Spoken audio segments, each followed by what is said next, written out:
అరే దినేష్, పూని బతుకు. ఎవరైనా గన్నులతో కాలుస్తారో లేదా కత్తులతో పొడుస్తారు. వీళ్ళేంట్రా కాఫీ టీలతో నేను ఎలా చంపాలో ప్రాక్టీస్ చేస్తున్నారు. ఓయ్, కాఫీ ఎలా ఉంది? బాగులేదని చెప్తే మళ్ళీ బ్యాండ్ అయిపోద్దేమో. అలానే ఎక్కువసేపు ఆలోచించిన బాధే. చాలా బాగుంది. Thank you. అవును, కాఫీ ఎంత బాగుంటే మరి కడుపులో తిప్పుతుందని ఎందుకన్నావు? ఛీ, దీనికి బాగుందని చెప్పినా బాధే. అంటే కాఫీ ఎంత బాగున్నా సరే వెంటనే టీ తాగడం వల్ల తేడా కొట్టేసింది. నువ్వు చెప్తుంది నిజమేనా? నీ మీదట్టు నిజమే. సరే అయితే, కడుపులో బాగోలేదు అన్నావు కదా, నీకోసం తాగడానికి ఏమైనా తీసుకొని వస్తాను.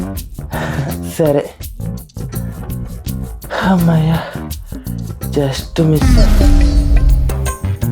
ఎలా ఉంది ఇప్పుడు పర్లేదండి, బాగానే ఉంది.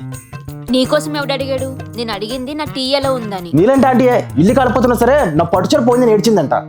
నేను ఎలా పోయినా పర్లేదు, నీ టీ ఎలా ఉందో తెలియాలి, అంతే కదా. నీ టీ బాగానే ఉందిలే. నువ్వేమైపోతే నాకెందుకు? అయినా ఆగు, నీ డౌట్ నాకు తెలుసు. టీ బాగుంటే కడుపులో ఎందుకు తేడా కొట్టింది అని అడుగుతావు, అంతే కదా. అవును. టీ ఎంత బాగున్నా సరే టీ తాగిన వెంటనే కాఫీ తాగడం వల్ల తేడా కొట్టేసింది. నమ్మొచ్చా? నీ మీదట్టు.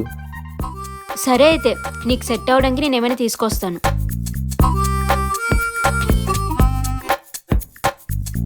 అయినా ఫస్ట్ టైం ఇద్దరు చేతులు దెబ్బలు తిరగడం తప్పించుకోవడం.